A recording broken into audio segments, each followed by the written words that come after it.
ராவணன் கூறிய உபதேசம். எதிரிகளோ துரோகிகளோ கெட்ட செயல் புரிபவர்களோ இவர்களுக்கு இந்த தீய செயலுக்குரிய எண்ணங்கள் தோன்றுவதற்கு முன்பு நல்ல எண்ணங்கள் தோன்றியிருக்கும். ஆனால் அவற்றை செயல்படுத்த அவர்களின் எண்ணங்கள் தள்ளி போட வைக்கும்.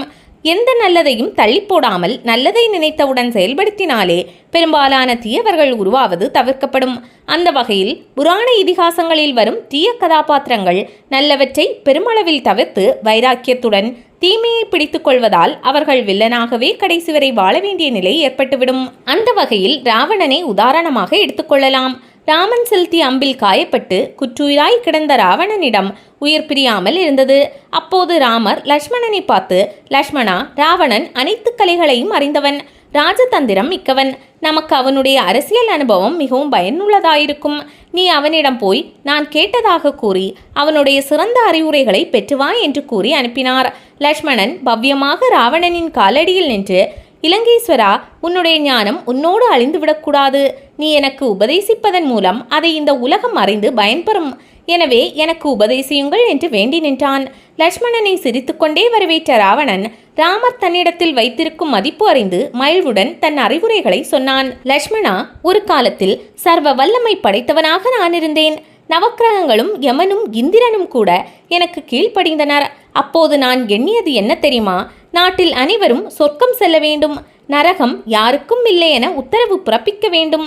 ஒரு பறக்கும் ஏணி அனைவரையும் ஏற்றி செல்ல யமனைக் கொண்டே உருவாக்கப்பட வேண்டும் என்பதே. ஆனால் இந்த நல்ல எண்ணத்தை செயல்படுத்தாமல் தள்ளி போட்டேன். அதன் விளைவாகவே இன்று நான் அவதிப்பட்டேன். சூர்பனகை வந்து சீதாதேவி அழகின் சிகரம், அவள் உனக்கு ஏற்றவள் என்று கூறியதும் உடனே அந்த செயலை தள்ளி போடாமல் புறப்பட்டேன். விளைவு அனைவருக்கும் நாசம். அதனால் நான் முக்கியமாக சொல்ல விரும்புவது, நல்ல செயலை உடனடியாக செய்து முடி, அது பலன் தரும். தீய செயலை தள்ளி போடுவதால் அந்த தீய செயல் நடைபெறாமல் இருக்க வாய்ப்புண்டு. சாரதியிடமோ வாயிற்காப்பாளனிடமோ சகோதரனிடமோ பகை கொள்ளாதே, உடனிருந்தே கொள்வார்கள். தொடர்ந்து நீ வெற்றி வாகை சூடினாலும் எப்போதும் வெல்வோம் என்று எண்ணாதே. உன் குற்றங்களை சுட்டி காட்டும் நண்பனை நம்பு. நான் அனுமனை சிறியவன் என்று எடை போட்டது போல் எதிரியை எப்போதும் எளியவன் என்று எடை போட்டு விடாதே.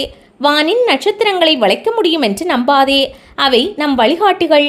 பொறுமையை விட மேலான தவமும் இல்லை, திருப்தியை விட மேலான இன்பமும் இல்லை, இரக்கத்தை விட உயர்ந்த அறமும் இல்லை, மன்னித்தலை விட ஆற்றல் மிக்க ஆயுதமும் இல்லை என்று சொல்லி முடித்தான் ராவணன். லக்ஷ்மணன் ராவணனை வணங்கி உபதேசங்களை பெற்றுக்கொண்டான்.